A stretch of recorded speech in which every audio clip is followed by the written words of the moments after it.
Assalamualaikum warahmatullahi wabarakatuh. Selamat pagi, anak-anak saja yang soleh dan solehah. Bagaimana kabarnya hari ini?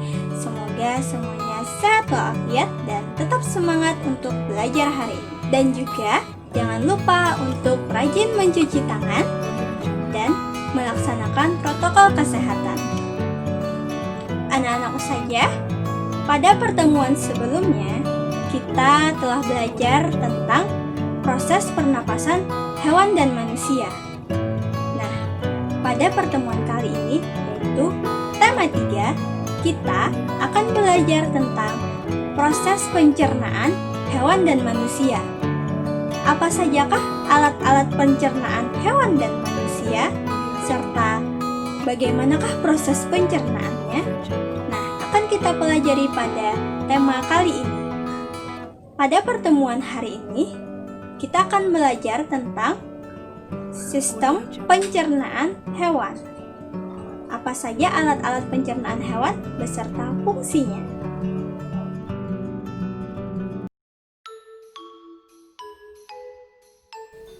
Sebelum memulai pembelajaran hari ini, marilah bersama-sama kita berdoa terlebih dahulu. Bismillahirrahmanirrahim. Rabbi zidni ilman warzuqni fahman, amin. Semoga dengan berdoa tadi pembelajaran kita hari ini berjalan dengan lancar. Adapun tujuan pembelajaran kita pada hari ini adalah melalui penjelasan dari teks dan video, siswa dapat menjelaskan organ-organ pencernaan hewan dan fungsinya, serta untuk penilaiannya yaitu menjawab soal latihan pada akhir pembelajaran. Organ pencernaan pada hewan berbeda-beda. Ada yang memiliki organ tembolok, empedal, lambung, atau usus. Organ-organ pencernaan tersebut mencerna makanan yang masuk ke dalam tubuh hewan dalam sebuah sistem pencernaan. Berikut adalah sistem pencernaan yang terdapat pada hewan.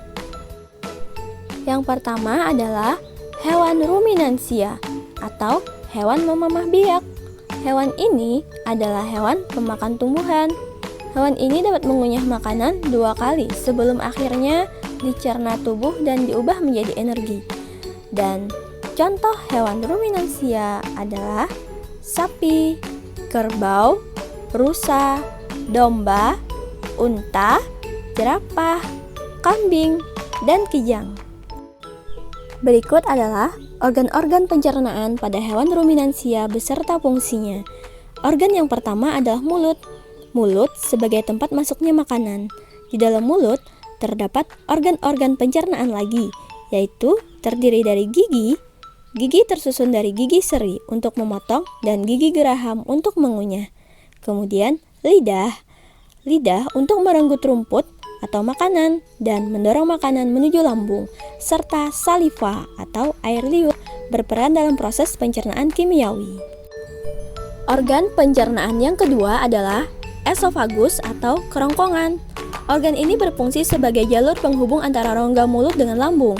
Ukurannya sangat pendek, sekitar 5 cm, tetapi mampu melebar menyesuaikan ukuran tekstur makanan. Organ yang ketiga adalah lambung. Makanan yang telah melewati esofagus kemudian menuju lambung. Proses pencernaan pada lambung yang pertama untuk menampung makanan sementara sebelum dikeluarkan kembali.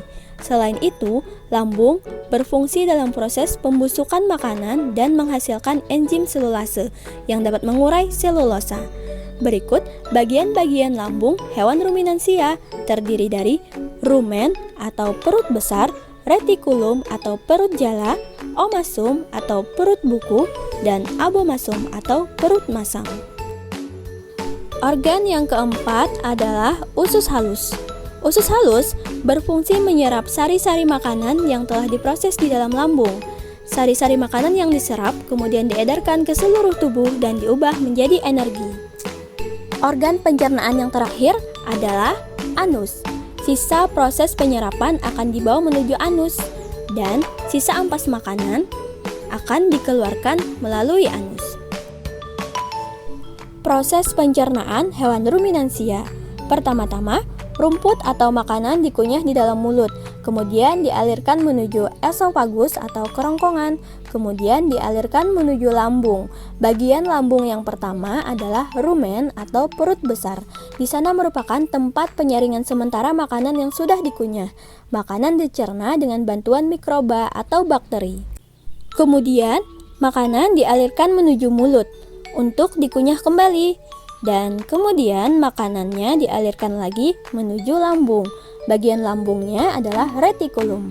Di sana, makanan difermentasi atau diurai oleh bakteri anaerob dan protozoa, serta penyaringan benda-benda asing. Kemudian, dialirkan lagi menuju omasom. Di dalam omasom, terjadi proses penghalusan makanan dengan dibantu oleh enzim pencernaan dan mengurangi kadar air. Kemudian dialirkan lagi menuju abomasum. Di sana terjadi pencernaan dengan bantuan enzim pepsin dan asam klorida untuk mematikan bakteri jahat yang masuk bersama makanan. Organ-organ pencernaan serangga terdiri dari mulut untuk mengunyah makanan, tembolok sebagai tempat penyimpanan sementara makanan yang telah dikunyah, empedal yaitu lambung pengunyah, pelumat, dan penghancur makanan. Lambung untuk mencerna makanan dengan bantuan enzim. Usus untuk menyerap makanan, serta anus sebagai pembuangan sisa-sisa makanan. Organ-organ pencernaan ikan terdiri dari mulut, kerongkongan, lambung, usus, dan anus. Kemudian, katak dan reptil terdiri dari mulut, kerongkongan, lambung, usus halus, usus besar, kloaka atau tempat pembuangan sisa pencernaan. Kemudian, burung terdiri dari mulut, kerongkongan, tembolok, lambung, empedal, dan kloaka. Serta mamalia terdiri dari mulut, kerongkongan, lambung, usus halus, usus besar, dan anus. Demikian pembelajaran kita pada hari ini.